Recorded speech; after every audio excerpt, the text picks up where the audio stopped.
Hello, and welcome to this video highlighting some of the advantage of Division II Class 1 features that you have to you. My name is Matt Hyland, and today I want to invite you to this video where I can show you where on a lot of common vessels we see we're going to save money by utilizing the new Division II Class 1 rules.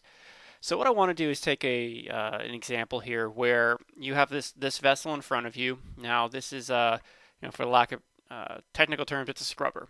So it's a very high pressure, relatively low temperature vessel. So we're at 1440 psi, and temperature is going to range anywhere from 100 to 400 degrees Fahrenheit. And made out of carbon steel, 516 grade 70. So this is a really good example of how we can utilize the Division II Class 1 rules. So very commonly, you're going to see here this nozzle down here. It's going to be a nozzle forging. So they're big, they're expensive, and sometimes they can be difficult to weld due to the thicknesses that we have here. But let's go through it and see what we've got, do a comparison between Division 1, which is how this was designed, and then let's run it in Division 2 Class 1 and see where the savings can come from.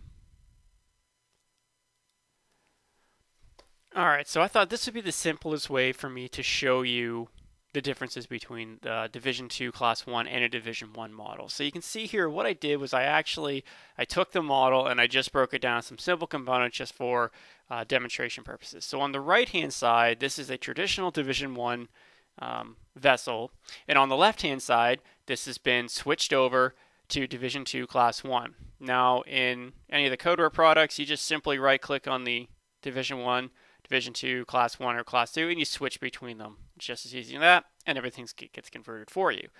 But let's look on the right-hand side here, and let's have a look at the Division 1 vessel. So I'm going to right-click on this nozzle, and Division 1, we use the area replacement rules from UG37. So I'm going to go to the second screen here, and we can have a look down here that the area available is 29.6235 square inches, and we require 36.105 inches. So this is technically not meeting code. Well, what if we run into this situation where, we're using a Class 900, a 16-inch Class 900 forging? We're starting to get very expensive.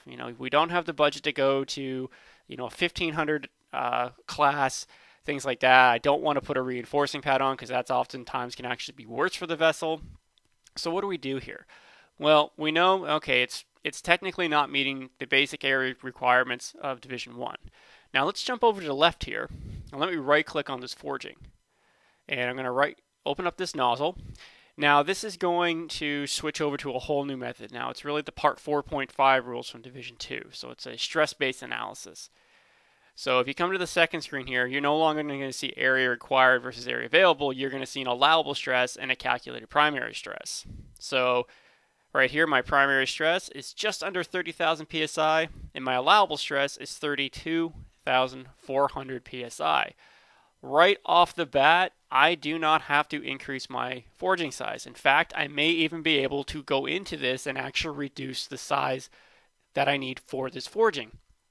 So now multiply that over 5-6 forgings you may have on the vessel, and now we're looking at a lot of material savings, welding savings, weight savings, everything like that. So there's a really good comparison side by side of where the Division II Class 1 rules will really help you with pretty much anything made out of 516 grade 70.